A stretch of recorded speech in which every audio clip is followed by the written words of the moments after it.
Mon cher père, je profite du trajet retour vers Bruxelles pour t'écrire, puisque se parler devient difficile.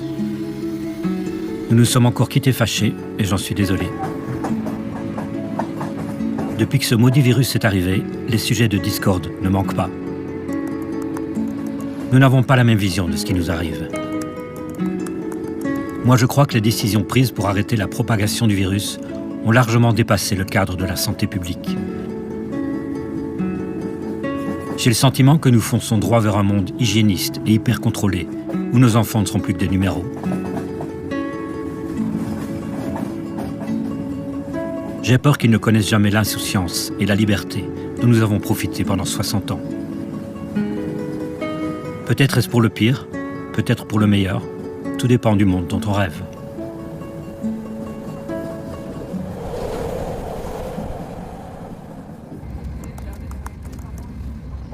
Ce qui nous a vraiment contrariés ce matin, c'est l'éditorial du journal auquel tu es abonné. J'avais demandé à maman de me garder l'édition papier. Tu m'as écrit que tu étais d'accord avec le journaliste, pourtant peu nuancé. Pour des raisons non scientifiques, les opposants au vaccin, abreuvés de théories complotistes, freinent la diffusion des vaccins. Ces égoïstes sont devenus les alliés objectifs du virus. Ce papier est une véritable incitation à la haine envers les non-vaccinés, des boucs émissaires tout désignés. Les autorités ont toujours stigmatisé les non-vaccinés, ces irresponsables qui remplissent les hôpitaux. Écoute ce que disait Elio Di Rupo en septembre dernier. Les personnes qui sont hospitalisées, on se rend compte que 98% des personnes sont des personnes hospitalisées qui ne sont pas vaccinées ou qui n'ont qu'une seule dose. Il ne faut pas de preuve plus évidente, c'est la vaccination qui aujourd'hui est l'unique solution pour ne pas être contaminé et pour tenter progressivement d'éradiquer le virus. Il y a là 3 affirmations assez discutables. 98% des personnes... Le ministre se réfère à une étude de Cienzano conduite entre janvier et août 2021. Or, lors de la 3e vague, moins de 10% de la population était vaccinée. Il est donc logique que la majorité des lits étaient occupés par des patients non vaccinés. Sortir ce chiffre en septembre, c'est malhonnête, parce qu'à ce moment-là, près de 28% des hospitalisés étaient vaccinés. C'est la vaccination qui aujourd'hui est l'unique solution pour ne pas être contaminé. Non, les personnes vaccinées continuent à être contaminées et contaminantes. En septembre, c'était déjà limpide sur les courbes statistiques des pays qui ont vacciné avant nous. Aux États-Unis et en Islande, une nouvelle vague de contamination est apparue alors qu'on vaccinait en masse. C'était encore plus flagrant aux Seychelles. Et pour tenter progressivement d'éradiquer le virus. Encore une fake news, comme le confirme une spécialiste des vaccins, membre du Conseil supérieur de la santé. Que l'éradication d'un virus respiratoire SARS-CoV-2, ça c'est de la foutaise, hein, c'est pas possible. 3 fake news en 30 secondes pour le ministre-président et aucune censure sur YouTube. Les plateformes et les réseaux sociaux s'en prennent plutôt à ceux qui ont le courage de mettre en doute le discours officiel. Censurés, conspués par certains confrères, cantonnés aux médias alternatifs, des dizaines de spécialistes et de soignants sont ostracisés. Quand j'ai posé des questions sur le vaccin, j'étais classé parmi les anti-vax. Alors, quand on a passé 50 ans de sa vie à promouvoir les vaccins, on a quand même un peu de difficulté à encaisser ça. Certains ont même été poursuivis. C'est le cas d'un chirurgien que j'ai rencontré, le docteur Collignon. J'ai été convoqué à l'ordre des médecins sur base d'une plainte parce que je prescrivais de l'ivermectine, d'une part, et que je tenais des propos anti-vax en public. J'ai plaidé coupable. J'ai plaidé coupable pour 2 raisons. C'est parce que je suis fier d'avoir eu ce comportement. J'ai plaidé coupable sur le plan des prescriptions et j'ai plaidé coupable parce que ce plan de vaccination viole de très grands principes du droit naturel qui sont traduits dans des textes de loi qui font autorité. Le premier, c'est qu'il viole le secret professionnel. Le deuxième, c'est qu'il viole considérablement les droits du patient, parce que la loi du 22 août 2002 dit clairement que le patient doit, après avoir été examiné correctement par un médecin compétent, être informé intelligiblement des risques et des avantages d'un traitement et y consentir librement. Tous ces principes fondamentaux ont été totalement bafoués. Le plan de vaccination a été critiqué au sein même de l'Ordre des médecins. J'ai rencontré un de ses membres, le docteur Boxo. En effet, j'ai donné une interview à un journaliste du Soir, c'était au début du mois de mars 2021, où j'ai dit que le plan de vaccination puait le totalitarisme. Pourquoi ? Parce que c'est la première fois que l'on a contraint, entre guillemets contraint, on leur a pas mis un flingue sur la tempe, hein, mais l'INAMI, donc les mutuelles, a donné des listes de patients à risque. Ça m'a déplu. Moi, ce que je voulais, ce que j'espérais, c'est qu'on demande aux médecins traitants d'avoir une discussion avec les patients, et notamment les patients à risque, et sur base des listes que fourniraient les médecins traitants avec l'accord de leurs patients, permettre d'avoir ce contact. Maintenant, attention, c'est très facile de faire le procès des gens après coup. Hein. Je peux comprendre qu'il l'ait fait. Je le regrette. Pendant les premières semaines de l'épidémie, les généralistes n'ont pas pu recevoir leurs patients. Je me demande comment tu aurais réagi si tu pratiquais encore et ce que maman aurait pensé de cette campagne vaccinale.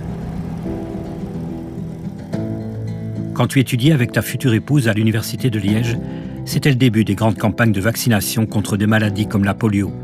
Mais toute comparaison entre le virus de la polio et les coronavirus est une fumisterie. Et les vaccins à ARN messager n'ont rien à voir avec ceux découverts à ton époque. On nous assure que les vaccins Covid ont été développés très rapidement grâce à des moyens colossaux mis en œuvre. Ni la qualité, ni la sécurité n'auraient été négligés. Ce n'est pas ce que j'ai lu dans des enquêtes indépendantes sur les essais cliniques menés par Pfizer-BioNTech. Plusieurs soucis ont été détectés dans la méthodologie. J'ai eu en ligne l'auteur d'un rapport très critique, une spécialiste des essais cliniques, la biostatisticienne Christine Coton.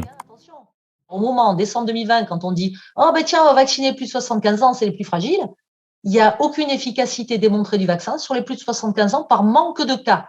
C'est-à-dire que dans l'essai, ils n'ont pas assez de cas Covid pour prouver une différence. Il y avait quand même de quoi redire en termes méthodologiques pour quelqu'un qui travaille dans une agence. Mais l'Agence européenne du médicament, elle s'entoure de gens comme vous. Donc comment se fait-il qu'ils n'ont pas alerté sur la faible fiabilité des essais cliniques? Ah ben ça, c'est toute la question. Tu me contestes le droit de parler des vaccins puisque je ne suis ni scientifique ni médecin. Mais combien d'entre eux ont eu le temps de regarder la notice du vaccin Comirnaty commercialisé par Pfizer? Je te mets le document en copie. La toxicité sur les fonctions de reproduction et de développement a été évaluée chez le rat. Aucune étude de génotoxicité ou de cancérogénicité n'a été réalisée. Tu te souviendras qu'en début de campagne vaccinale, certaines personnes avaient reçu par erreur 2 injections d'un produit différent. En un temps record, les autorités sanitaires avaient conclu que ça ne posait aucun problème. Lorsque la saison de la grippe est revenue, on a proposé d'injecter en même temps aux seniors le vaccin Covid et le vaccin contre la grippe, un dans chaque bras. Pourtant, dans la notice du vaccin Comirnaty, on peut lire ceci. L'administration concomitante de Comirnaty avec d'autres vaccins n'a pas été étudiée.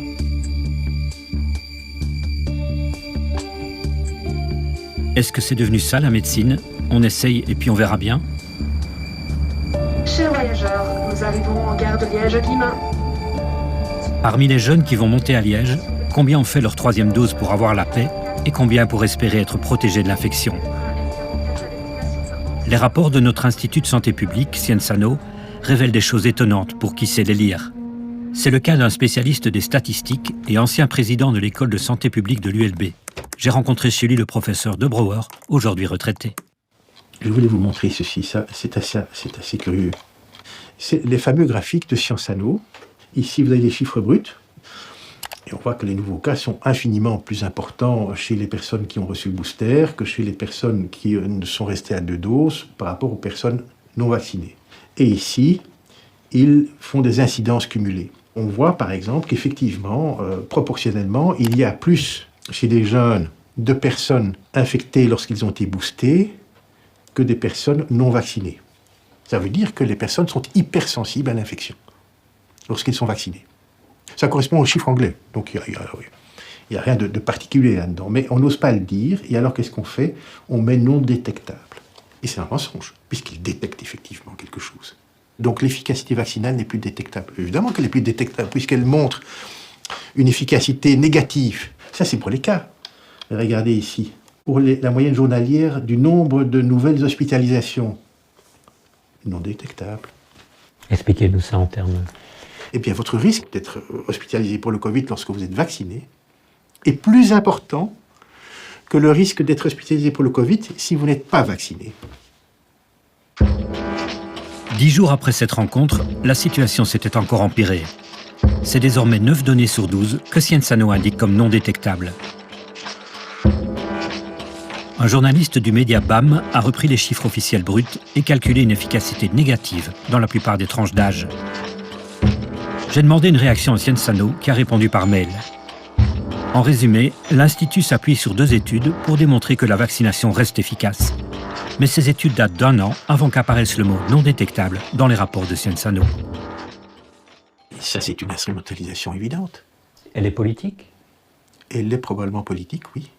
Comment est-ce qu'un Premier ministre ou un ministre de la Santé peut venir devant la population aujourd'hui disant « vous savez, dans certaines tranches d'âge, le vaccin est dangereux ».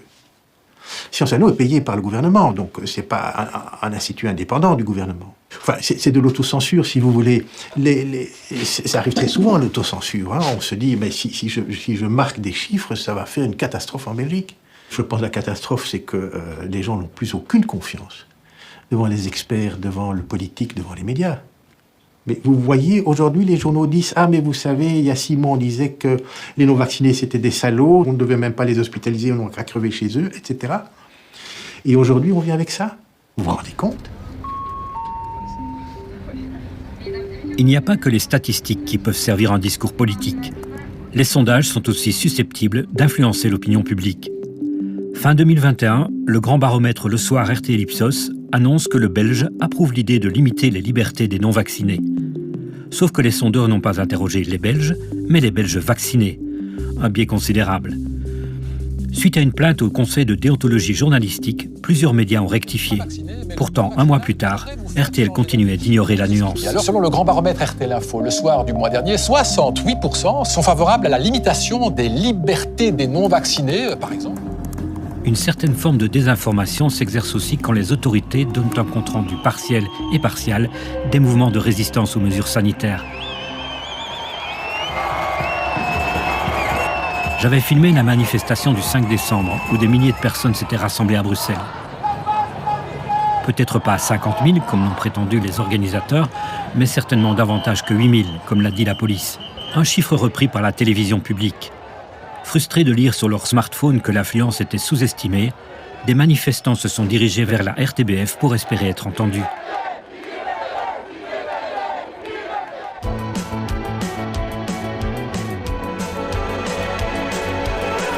En matière de désinformation, tu avais peut-être regardé cette émission spéciale sur RTL où notre Premier ministre se trouvait face aux jeunes. Pour les rassurer, il avait lâché cette phrase. Les vaccins qui ont été approuvés en Belgique, combien de cas il y a eu d'effets secondaires? Il n'y en a eu pratiquement pas. Il y a eu 1 cas sur, au total, plus que 10 millions de vaccins qui ont été administrés en Belgique. Donc, j'ai vérifié le soir même, l'Agence fédérale du médicament avait déjà enregistré plus de 14 000 signalements d'effets indésirables, dont 9 800 graves. Sur 227 décès rapportés, l'agence reconnaît qu'au total, 4 d'entre eux sont considérés comme probablement liés au vaccin. Est-il possible qu'un Premier ministre soit mal informé ? Ou bien se croit-il autorisé à dire n'importe quoi à la télé, et ceci dans ce qu'il pense être l'intérêt supérieur de la nation, à savoir la vaccination de toute la population ? C'est aussi un choix de non-solidarité. En tout cas, il y a un problème dans notre pays quant à la notification des effets indésirables. Vous voyez ici, c'est la base de données européenne des rapports d'effets indésirables, susceptibles, etc. C'est EudraVigilance. J'ai repris le nombre de vaccinations réalisées par ces pays, ce qui me permet de faire un pourcentage d'effets secondaires. Et donc vous voyez que aux Pays-Bas, 0,7% d'effets secondaires après la vaccination, c'est énorme. Et en Belgique, on est à 1,5 pour 1000. Donc cela veut dire qu'en Belgique, on devrait déclarer 80% en plus d'effets secondaires pour être au niveau des Pays-Bas. Je vois à ma consultation arriver une jeune fille qui a fait une thrombose ilio-fémoro-poplitée, massive. Et elle l'a faite 2 jours après son vaccin. Et le rapport d'hospitalisation qui me parvient dit thrombose veineuse profonde, non pas sur vaccin fait 2 jours avant, mais sur une pilule contraceptive, donc œstroprogestative. Évidemment, dans ces conditions, il n'est pas pensable d'enregistrer ce cas à la pharmacovigilance, puisqu'il est clairement dans le protocole lié à la pilule contraceptive. Cette patiente évolue pas mal jusqu'au jour où elle est invitée à faire sa 2e dose de vaccin. Elle téléphone donc à son chirurgien qui l'avait fébrinalisée, qui lui dit « Oui, vous pouvez le faire, il n'y a aucun problème ». Elle rethrombose tout. Elle n'est toujours pas enregistrés dans les fichiers de la pharmacovigilance. C'est choquant, parce que la pharmacovigilance ne nous demande pas de démontrer. Il faut dire, voilà, après tel traitement, j'ai tel effet secondaire. Est-ce le traitement ou pas? Ce n'est pas à nous de juger. C'est aux analystes statisticiens de voir si cette complication est arrivée plus souvent avec ce produit que sans le produit. C'est tout. Je me suis rendu à l'Agence fédérale du médicament pour avoir une réaction au propos du docteur Collignon. Voici ce qu'en dit un spécialiste de la pharmacovigilance, Thierry Roisin. Ma réaction est qu'il est évidemment regrettable que le cas n'ait pas été notifié par l'hôpital. J'en profite ici pour refaire un appel aussi bien aux professionnels qu'aux citoyens de vraiment les encourager à notifier les réactions et certainement ce type de réaction. Nous pourrons à ce moment-là au moins avoir un certain nombre d'informations, essayer à partir de là de documenter le cas, même si évidemment il eût été plus facile si l'hôpital avait notifié la réaction. Donc ce sont des choses choquantes parce que c'est aussi une espèce de négation de la réalité et de la souffrance des gens. À votre avis, à quoi est-ce que c'est dû, ce déni? C'est une véritable conviction dans le chef de certains de mes confrères que le vaccin ne peut pas donner d'effets secondaires. Et ça, je vous avoue que j'ai beaucoup de difficultés à comprendre. La deuxième chose, c'est que, évidemment, la promotion du vaccin est présentée comme une obligation. Tout médecin qui délivrerait des informations au public qui sont contraires à l'état actuel de la science seront sévèrement poursuivis. Et l'état actuel de la science, c'est que le vaccin est une merveille qui n'a aucun effet secondaire. Eh bien, c'est pas vrai. Ce qui nourrit nos désaccords, toi et moi, c'est avant tout une question de point de vue. Dans ce train d'où je t'écris, il y a des passagers qui voient des choses se rapprocher et d'autres qui les voient s'éloigner. Chacun interprète ce qu'il observe d'après sa position. Je comprends qu'avec ton expérience, tu n'aies pas la même vision que moi sur cette crise et la campagne vaccinale. Je relis nos échanges pour trouver des points de convergence. Il y a un an, tu m'avais écrit « La vaccination des jeunes, elle est peut-être inutile, mais elle est aussi inoffensive chez eux. » On en est désormais moins sûr. Dans le journal L'Écho, j'ai lu que Frank Vandenbroek avait commandé plus de 300 000 doses de vaccins pédiatriques, et ce, avant d'avoir reçu l'avis du Conseil supérieur de la santé. Il me semble qu'avant l'ère Covid, on démissionnait des ministres pour moins que ça. D'autant plus facilement que de grandes revues scientifiques alertent sur un risque supérieur aux bénéfices pour les adolescents et les enfants. Je me demande parfois si notre ministre de la Santé est bien conseillé. Conclusion de grâce que tout un chacun se fasse vacciner, aussi les enfants entre 12 et 17 ans. Ils doivent absolument se faire vacciner pour protéger leurs parents, pour protéger leurs enseignants. Et aujourd'hui, on voudrait les vacciner parce que c'est un réservoir important pour nous. Eux, ils risquent quasiment rien, voire rien du tout. Mais on voulait les vacciner pour nous. J'étais totalement opposé à cette façon de voir. On va exposer des enfants qui ne risquent rien à des effets immédiats, et on sait qu'il y a des myocardites, qu'il y a des péricardites, qu'il y a des thromboses, pour protéger des gens de 80 ans. C'est purement et simplement un scandale. Qu'est-ce qui se passe dans les organes de direction d'une grande démocratie quand on en arrive à des choses de ce genre? Je reviens à ce qui me préoccupe aujourd'hui, l'avenir de nos enfants et petits-enfants. Cela fait 2 ans que leur vie sociale a été réduite de manière drastique. Écoles fermées, cours à distance, restriction des activités parascolaires, annulation des festivités et des voyages, des tests à tout bout de champ, un chantage à la vaccination, un QR code pour aller boire un verre. Je n'aurais pas voulu avoir 20 ans en 2020. Je me souviens d'un mail que tu m'avais écrit. J'espère que tu vas te retenir de participer à la Surboom 2, provocation puérile qui va servir de terreau aux casseurs. Et surtout, l'occasion pour le Covid-19 de reprendre vigueur parmi les participants. Je n'ai plus 20 ans et je t'ai évidemment désobéi. Respectez les bulles en vigueur et gardez la distance sociale. Continuez à prendre soin de vous et des autres. N'en déplaise aux vérocrates, aucune remontée des cas n'a été constatée après ce grand rassemblement festif. Les fêtards ont espéré un moment rallier la police à leur cause, celle d'une liberté retrouvée.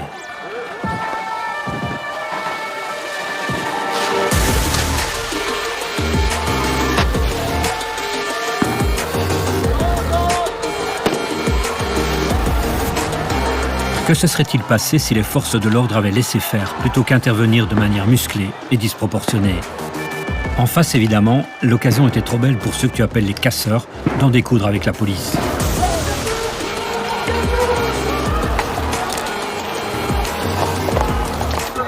Les dérapages policiers avaient débuté dès la première boum et se sont répétés à chaque manifestation.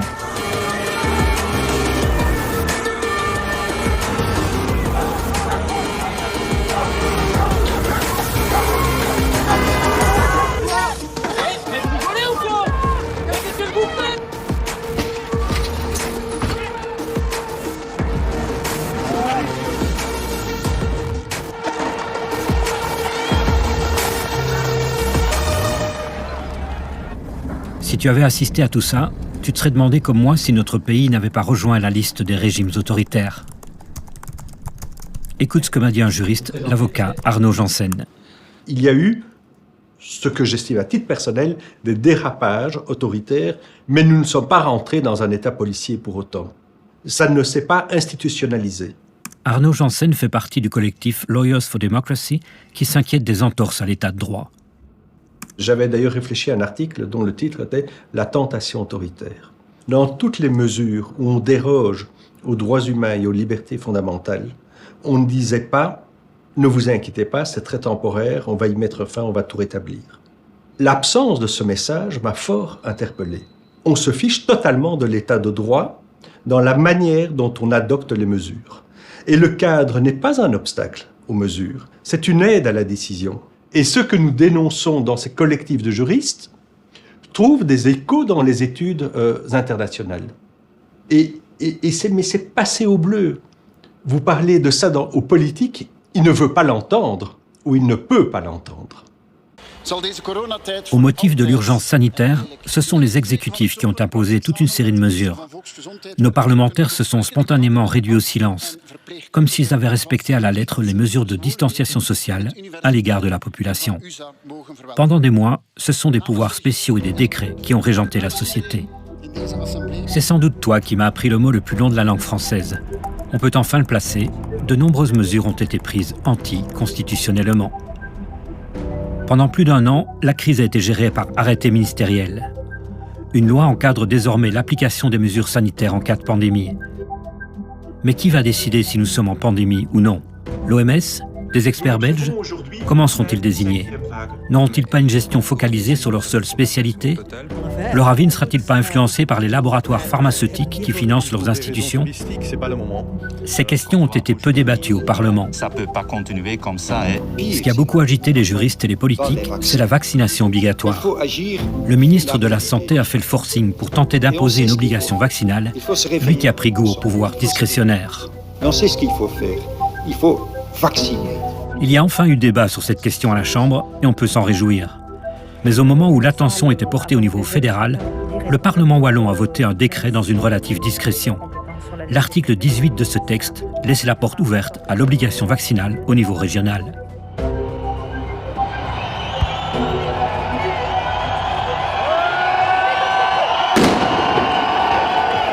Des milliers de personnes ont défilé dans les rues pour contester l'obligation vaccinale et d'autres mesures liberticides.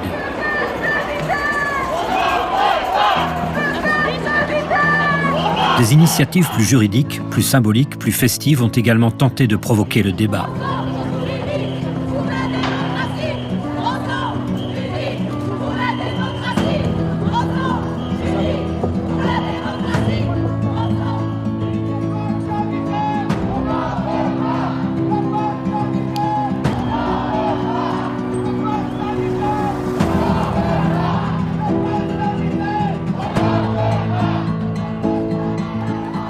Tout ça, pourquoi? Le pouvoir est resté sourd aux appels à davantage de démocratie, de rationalité, à plus d'humanité.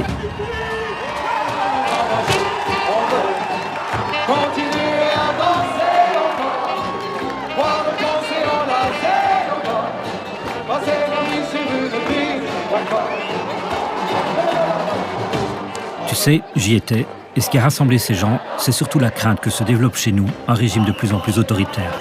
Une dictature sanitaire? Pour en discuter, j'ai rencontré Mathias De Smet, professeur à l'université de Gand, spécialiste de la psychologie des masses. Je ne pense pas que le terme dictature soit techniquement correct. Il est plus juste de parler de l'émergence d'un système totalitaire. L'État totalitaire a une emprise beaucoup plus forte sur la vie privée des individus. Une grande partie de la population, disons environ 30%, croit fanatiquement et aveuglément à un certain narratif, un certain récit qui conduit à un phénomène de masse. Et ce groupe est généralement prêt à faire en sorte que les autres s'en tiennent au récit. Si on regarde les détails psychologiques plus techniques, cela ne signifie pas qu'ils croient vraiment que le récit est juste ou scientifiquement fondé. Ils se contentent de suivre le récit parce que le récit conduit à un nouveau lien social. Matthias De Smet explique en spécialiste ce que j'ai pu simplement constater au quotidien. De nombreuses personnes, du ministre au simple citoyen, m'ont semblé avoir perdu un certain bon sens, comme si elles avaient été hypnotisées. Comment cela a-t-il été possible ?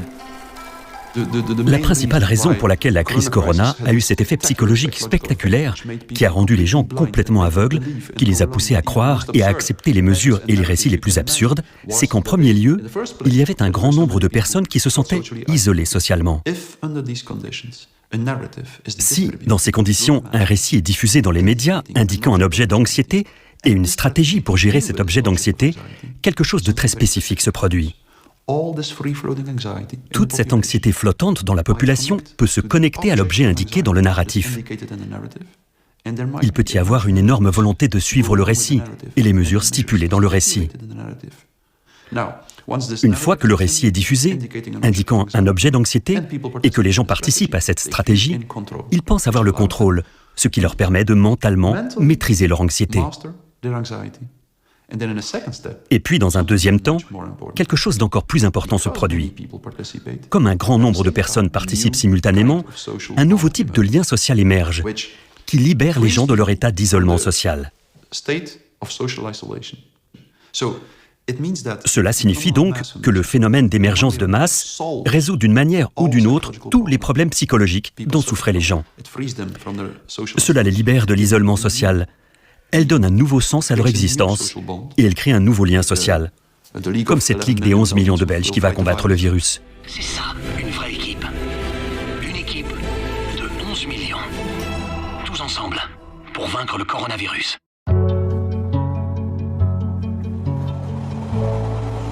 Je crains que tu aies subi malgré toi ce que Matthias De Smet appelle l'effet de masse. Privé des parties de bridge avec tes amis, isolé socialement, maintenu dans une anxiété permanente par les médias, je t'ai senti adhérer complètement à ce récit fédérateur où la solidarité allait nous aider à tenir le coup jusqu'à l'arrivée du vaccin Salvator. Cette promesse t'a sans doute aidé à surmonter l'isolement et l'anxiété, et c'est tant mieux. Moi, tu le sais, je n'ai pas suivi le courant. Non par manque de solidarité, mais à cause de cette campagne de communication qui m'a paru d'emblée disproportionnée. C'est pour ça que je tente de te dire mes craintes. Éteins la télé, papa. Regarde par la fenêtre. La crise sanitaire est terminée. Depuis des mois, c'est de la politique. Il y a en tout cas un point sur lequel nous sommes d'accord, toi et moi.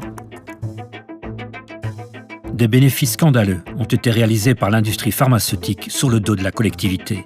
Les labos se sont spécialisés dans les effets d'annonce pour motiver les investisseurs et rassurer les pouvoirs publics.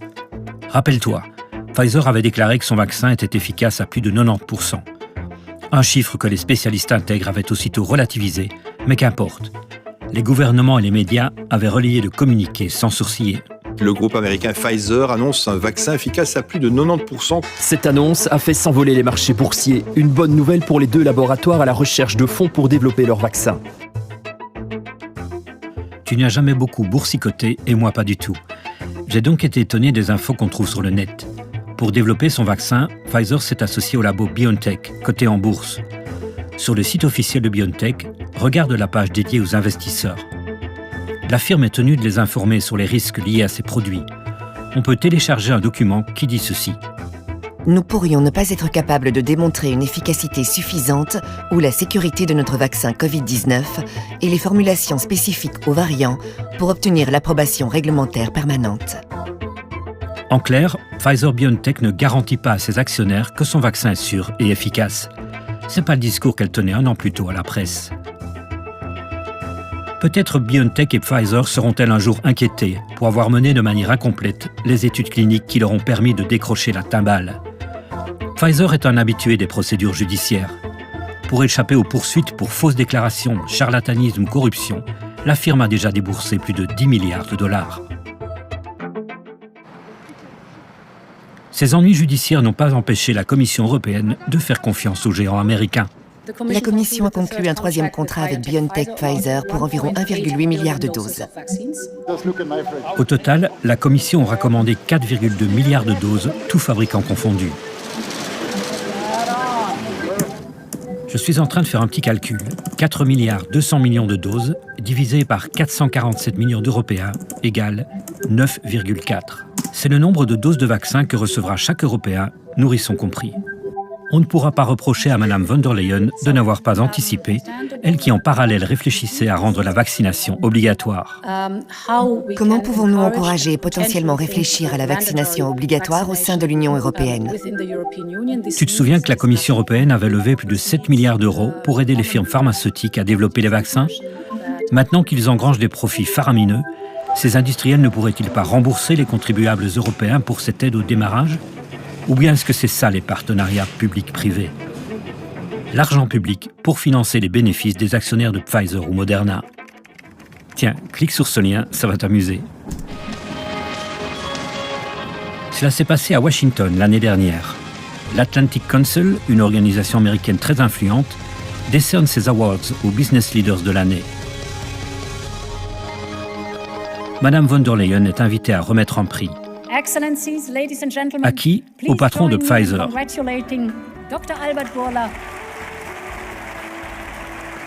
La situation est assez singulière. La présidente de la Commission européenne congratule son principal fournisseur. Je m'étonne qu'on n'ait pas été invités, toi et moi, parce que c'est avec l'argent public que la Commission européenne a acheté les vaccins Pfizer. Madame von der Leyen danse avec nos sous. On dirait que c'est des gens qui vivent dans un autre monde. Parce qu'il y a tellement de milliards en jeu. Je te présente une des rares députées européennes à garder son franc-parler, la Française Michèle Rivasi. C'est une oligarchie. C'est ces gens, ces élites qui se connaissent, qui se congratulent, etc. Non, il y a des limites. Elle est dans l'exécutif, elle doit être sur l'intérêt général, elle n'a pas à s'afficher avec les laboratoires pharmaceutiques. Et c'est le boulot à la fois des associations et des parlementaires de bien séparer les choses. Quand il y a eu la crise du Covid, on nous a fait voter, alors c'était autour de 2,5 milliards d'euros, pour justement préacheter des vaccins. Et après, ça a été l'opacité la plus totale. Enfin, il y a un minimum de débat, de démocratie, de transparence à avoir. Mais vous savez ce qui me touche le plus? C'est pourquoi mes collègues ne tapent pas plus le poing sur la table. Moi, ça m'intéresse de savoir comment est calculé le prix du vaccin, parce que qui va payer le prix du vaccin? C'est jamais gratuit, c'est la sécurité sociale, puisque c'est après chaque État membre qui va acheter des vaccins. Je ne comprends toujours pas pourquoi les parlementaires ne sont pas plus vigilants, plus exigeants, vous voyez, parce qu'on est démocratiquement élus. C'est la seule structure qui est élue démocratiquement. La démocratie, c'est toute une série d'étapes qu'il ne faut pas louper, parce que si on la loupe, eh ben, il y en a d'autres qui prennent le pouvoir. Et là, on s'est fait prendre le pouvoir par une minorité.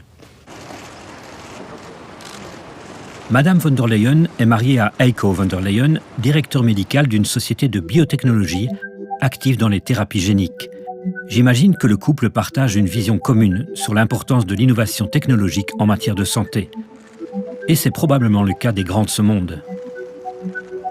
Qu'ils soient décideurs politiques, hauts fonctionnaires ou philanthropes milliardaires, ils prennent des décisions technocratiques pour notre bien et notre sécurité, mais sans nous demander notre avis sur les moyens d'y parvenir.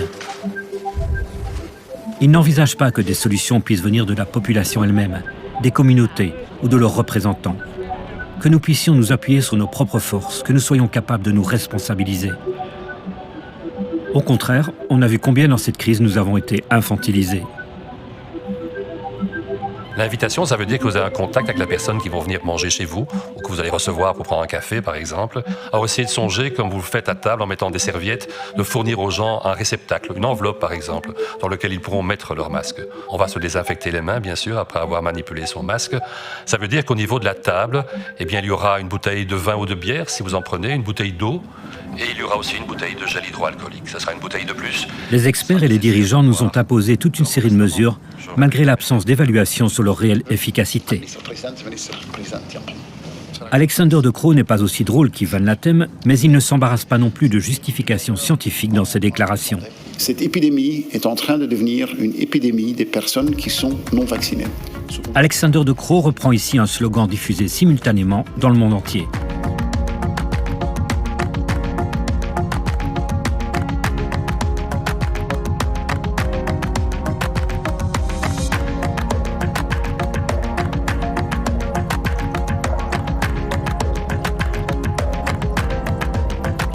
Cela ressemble à une campagne de relations publiques bien orchestrée dans laquelle notre Premier ministre joue sa partition.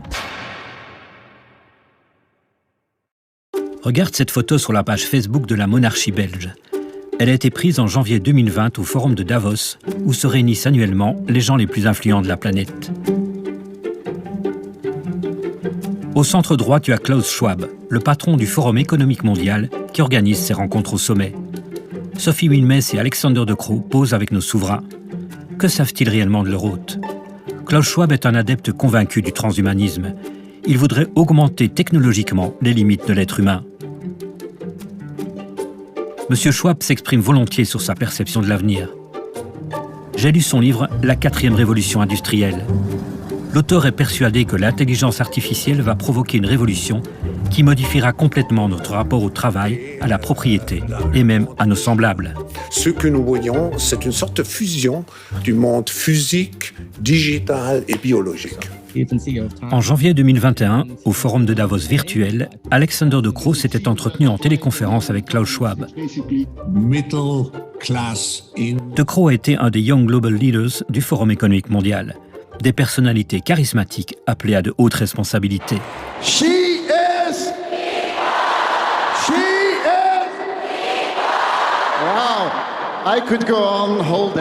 Dans un entretien enregistré à Harvard, Klaus Schwab s'était vanté d'avoir formé les jeunes leaders qui dirigent le monde d'aujourd'hui. Quand je mentionne le nom des nôtres, comme Madame Merkel et même Vladimir Poutine, etc., ils ont tous été de jeunes global leaders du Forum économique mondial.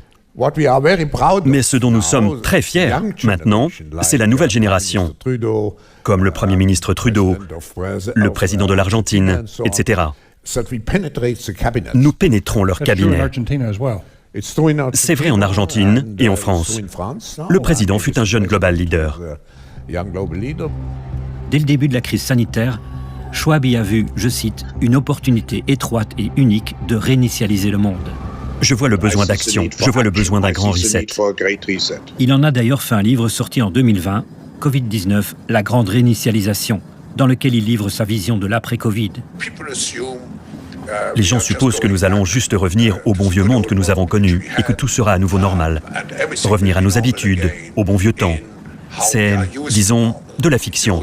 Ça n'arrivera pas.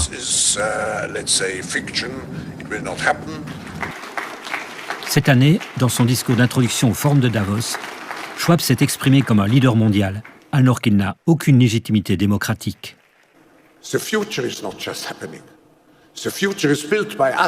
Le futur est construit par nous, par une communauté puissante, comme vous, dans cette salle.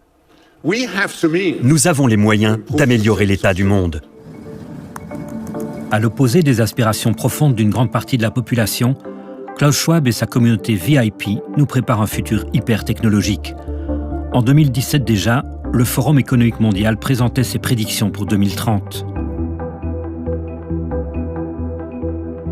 Tu ne posséderas plus rien et tu seras heureux. Tout ce que tu voudras, tu le loueras et il te sera délivré par drone. Dans le magazine Forbes, le Forum a publié cette chronique d'une jeune femme qui se projette en 2030. Je ne possède rien, je n'ai aucune intimité et la vie n'a jamais été aussi belle. Pour Matthias de Smet, c'est une dangereuse illusion. Un être humain a besoin d'une certaine intimité. Il a besoin d'une certaine liberté, d'une certaine distance par rapport à l'autre. Cela vaut pour un petit enfant. Lorsque les parents éduquent un enfant dans les premières années, ils peuvent imposer leur volonté. Mais après un certain temps, l'enfant a besoin d'un certain espace de liberté, où il peut interpréter ce que les parents disent, où il peut être créatif avec le conseil des parents. Un espace où il peut créer sa propre identité. C'est crucial. S'il n'y a pas un tel espace pour un enfant, il risque vraiment de se retrouver dans un état psychotique. Et c'est ce qui est aussi à risque au niveau de la société. Si les dirigeants de la société ou les institutions détruisent réellement toute vie privée et chaque espace qui permet aux gens de faire leurs propres choix, d'être créatifs dans la vie, alors ils détruiront l'humanité elle-même. Et nous finirons dans un état désastreux. J'ai trouvé cette image du Great Reset dans le magazine Time. À gauche, l'ancien monde. À droite, le monde que le Forum promet à nos enfants. Vélo, éoliennes et vaccins en quantité industrielle. La transition entre les deux est illustrée par le vaccin Covid-19. C'est précisément sur ce point que je tente d'attirer ton attention. Je crois que le vaccin Covid-19 n'a pas pour réel objectif de mettre fin à la pandémie. Non, pour moi, et je ne suis vraiment pas le seul à le redouter, la vaccination universelle est une aubaine pour ceux qui veulent imposer un nouveau modèle de société, une société de surveillance. Elle se met en place insidieusement, via le pass vaccinal, via un QR code, un contrôle numérique de la population mondiale.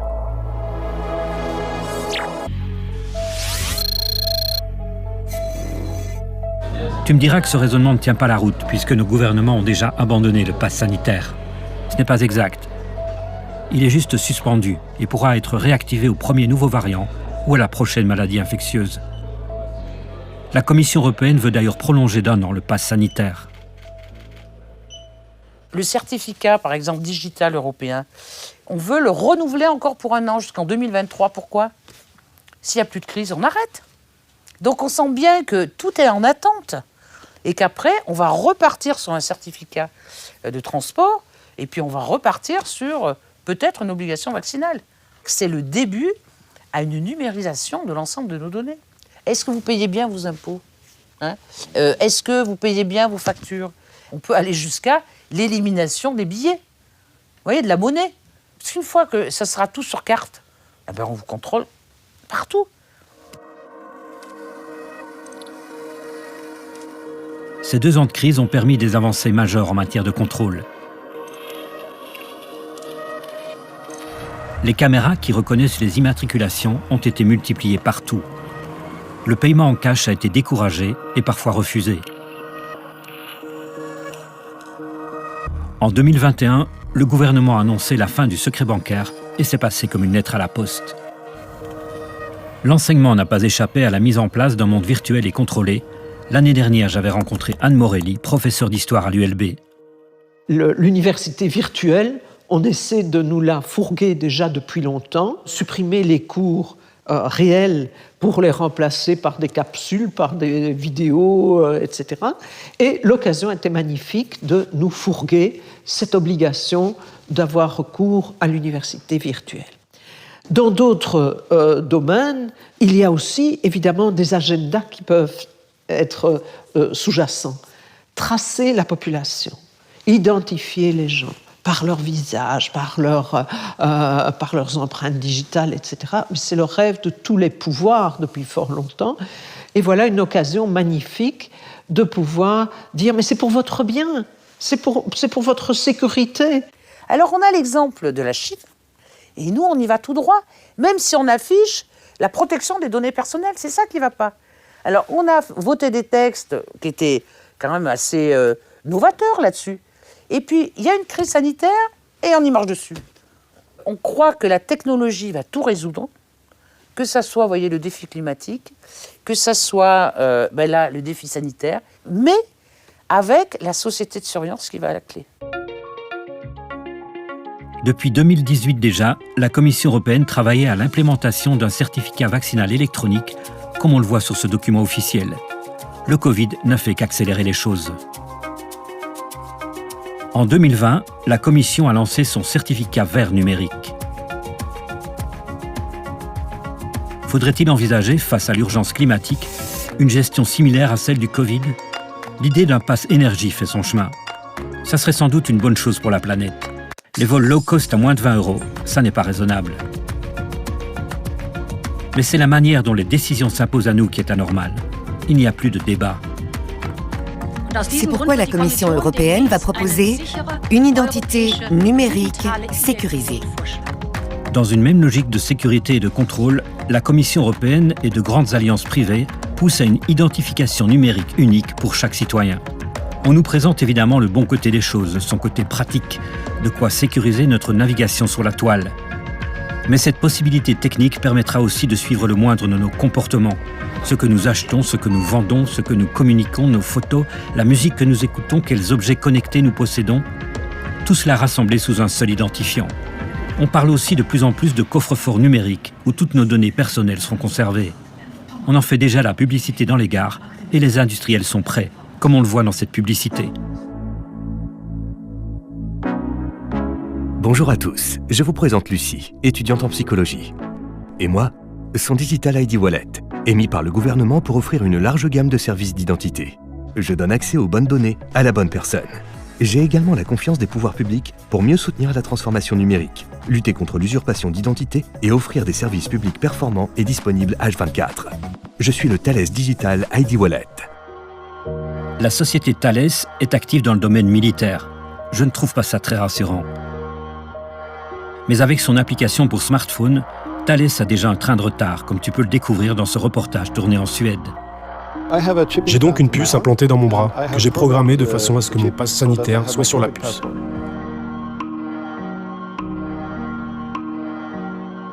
Je pense que cela fait tout à fait partie de mon intégrité d'être pucée, de garder mes informations personnelles avec moi. J'ai l'impression d'avoir encore plus le contrôle en l'ayant dans ma propre main.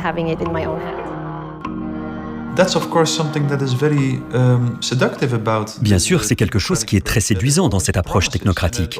Elle donne toujours l'impression qu'elle va rendre la vie plus facile. C'est toujours ce qu'elle promet. Vous n'aurez plus à chercher vos clés, vous n'aurez plus besoin de passeport. Tout sera joliment stocké dans une puce dans votre main. Vous ne pourrez plus la perdre, les portes s'ouvriront et ainsi de suite. Vous n'aurez plus besoin de payer, tout sera réglé pour vous et l'avenir semble radieux. Mais ce que nous constatons, étrangement, c'est qu'à chaque bond en avant de la technologie, chaque pas dans la direction d'une société technocratique, il y a davantage de gens qui se sentent déprimés, il y a davantage de suicides, il y a plus de gens qui souffrent de burn-out. Cela montre donc que cette vision technocratique de l'homme, cette vision mécaniste de l'homme dans le monde, est à bien des égards extrêmement naïve et ignore l'essence même de l'être humain.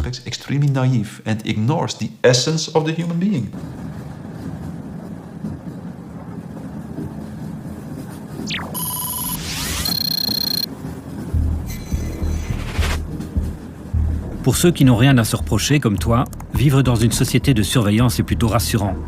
Tu n'auras plus à craindre les cambrioleurs, ils seront tracés jour et nuit. On saura à tout moment où tu te trouves pour pouvoir te secourir. En collaboration avec les opérateurs du net, les autorités pourront aussi limiter le temps que nos enfants passent sur des jeux en ligne ou restreindre l'accès à des vidéos illicites. Il sera possible de détecter rapidement les appels à la violence, le harcèlement, la désinformation. Mais qui va considérer qu'un comportement est addictif, qu'une information est subversive ou fausse? Quand on voit comment Google, Facebook ou Twitter imposent déjà leur ligne de conduite, bien au-delà du cadre fixé par la loi, et limitent la liberté d'expression, on est en droit de s'inquiéter.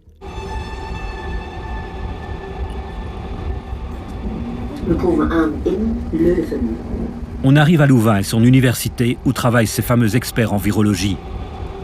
Toi, tu n'as pas fait de spécialité, mais pour moi, tu étais le meilleur docteur du monde, après maman. Tu as connu quelques épidémies comme la grippe de Hong Kong en 68. Te souviens-tu de celle de 2009 ? La grippe mexicaine appelée aussi H1N1. J'ai retrouvé ce sujet de TF1. Les critères scientifiques pour une pandémie de grippe sont réunis. L'OMS est accusée par certains d'avoir changé la définition et les critères d'une pandémie. Jusqu'en 2009, une pandémie devait être à la fois très contagieuse sur le plan géographique et très grave en nombre de morts. Désormais, la notion de mortalité n'est plus prise en compte pour le déclenchement officiel d'une pandémie. C'est également la déclaration officielle de pandémie qui a permis d'autoriser les vaccins au niveau européen selon une procédure exceptionnelle accélérée. C'est sur la déclaration de pandémie par l'OMS que le contrat va se déclencher, que la production de vaccins va pouvoir commencer. Je pense que la gravité d'une maladie doit jouer un rôle majeur dans la définition d'une pandémie. Sinon, vous pouvez définir un simple rhume comme une pandémie et vacciner contre le rhume. Pendant l'épidémie de H1N1 en juin 2009, l'Express avait publié une chronique de Jacques Attali, intitulée « Avancer par peur ». Attali, écrivain et économiste, est l'éminence grise des présidents français depuis Mitterrand. Il avait écrit ceci. Une pandémie majeure ferait surgir la prise de conscience de la nécessité d'un altruisme, au moins intéressé. On en viendra alors, beaucoup plus vite que ne l'aurait permis la seule raison économique, à mettre en place les bases d'un véritable gouvernement mondial. L'OMS préfigure aujourd'hui ce gouvernement mondial qui s'impose au motif de la santé et de la sécurité. En ce moment même, l'Assemblée mondiale de la santé entame un processus visant à élaborer un accord mondial historique sur la prévention des pandémies. Il s'agit d'un instrument international juridiquement contraignant, le second de toute l'histoire de l'OMS. Ce futur traité vise à élargir les prérogatives de l'organisation en cas de pandémie. Si ce traité est signé par notre pays, cela signifierait que la Belgique abandonne sa souveraineté et accorde à l'OMS le pouvoir d'imposer chez nous sa façon de gérer les pandémies. En clair, notre pays devrait se confiner comme le fait par exemple la Chine, si l'OMS décide que c'est la voie à suivre.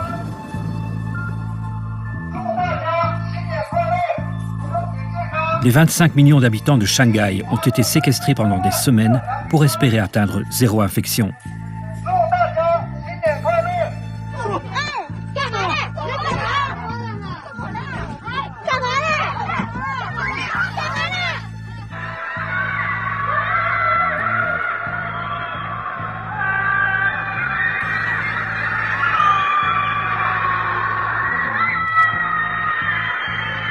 Nous n'en sommes pas encore là, mais ce traité international, couplé à la loi pandémie déjà votée en Belgique, ouvre la porte à de possibles dérives totalitaires et à l'obligation vaccinale comme corollaire.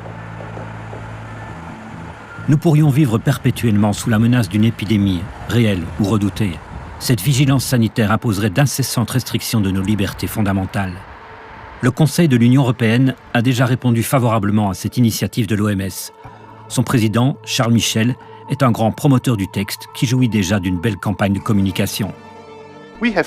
Nous avons proposé un traité international sur les pandémies enraciné dans la constitution de l'OMS.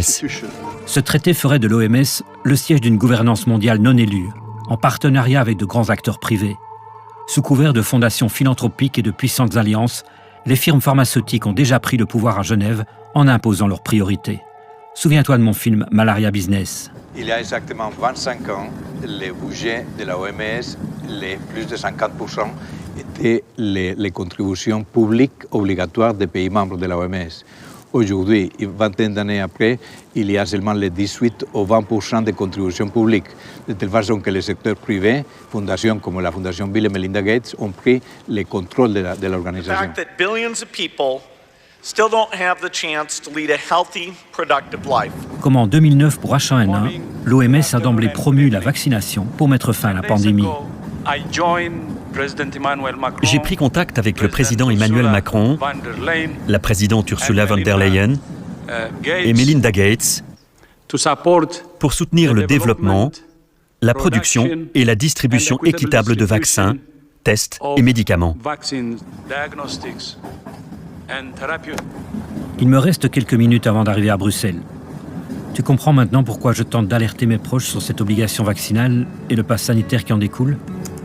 C'est mettre le doigt dans un engrenage qui nous mènera vers une société de contrôle, où même notre intimité ne sera plus préservée. Mes amis me rétorquent que nous sommes déjà surveillés par une armada de caméras, tracés par nos cartes bancaires, par nos téléphones portables, par Google et Facebook. Oui, c'est vrai, mais nous avons encore le choix de refuser ce monde-là.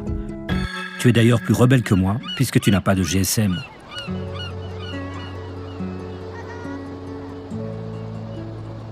J'ai hérité de toi ce pessimisme qui me fait redouter le pire. J'ai l'intuition que nos démocraties, nos sociétés, l'humanité même, sont poussées vers un avenir sur lequel nous n'avons plus de prise. Les personnes que j'ai rencontrées n'ont pas pour autant baissé les bras. Je suis moins pessimiste que vous. Je pense qu'à un moment donné, les gens, la rigueur va revenir. Et on dira les choses un peu plus comme elles sont. Pour moi, c'est une très belle expérience. Elle devrait être analysée par des sociologues, par des psychologues sociaux, etc., pour que l'on tire vraiment ce qu'il y a d'en tirer, non seulement sur un plan scientifique, mais également sur un plan de vie en société. Et donc, il faudra avoir le courage de faire renaître un débat quand on sera plus serein, mais je pense néanmoins que ce rouleau compresseur, qui est un vieux diesel, qu'on appelle la démocratie peut fonctionner. Regardez vos fondamentaux. Les fondamentaux, c'est la liberté. Cette tendance à la technocratie sera inévitable. Mais alors qu'un tel système va s'imposer à la société, il va aussi s'autodétruire. Nous devons en être conscients. Il faut continuer à s'exprimer et maintenir ouvert un certain espace pour les personnes qui ne veulent pas suivre le système. Nous n'aurons pas à détruire le système. Nous devons simplement attendre que le système s'autodétruise. On va vers un crédit social qui a ce site particulier, c'est qu'on va trouver toutes les bonnes raisons du monde d'en faire quelque chose de profitable pour l'individu. Et on va expliquer que c'est comme ça qu'on vivra le plus vieux, le plus heureux, le plus... Vous finirez par rentrer au métro à la gare du Nord, et on va vous dire « Ah non, vous ne pouvez pas aller dans le métro ». Pourquoi ? Parce que vous avez été détecté avec un peu de température au boloscope 3 jours avant. Voilà. C'est vers ça qu'on va maintenant. Bon, si c'est géré de façon parfaitement humaniste par des gens comme Voltaire ou Diderot, ce sera bien. Si c'est Van den Broek qui gère ça, ce sera peut-être moins bien. Je rejoins dans quelques instants, nous arrivons à Bruxelles, se traite à la gare de Bruxelles Nord, Bruxelles Centrale et Bruxelles Midi. J'achève cette lettre en espérant qu'on puisse bientôt se reparler de vive voix. On me dit que je devrais te foutre la paix, que tu es un vieux monsieur qui n'a plus envie d'être bousculé. Mais ça n'a rien à voir avec ton âge. Je connais beaucoup de jeunes qui préfèrent ne pas se poser de questions, sans doute parce que les réponses pourraient être douloureuses à accepter. Je laisse le mot de la fin à Mark Twain. Il est plus facile de tromper les gens que de les convaincre qu'ils ont été trompés. Je t'embrasse, sans masque.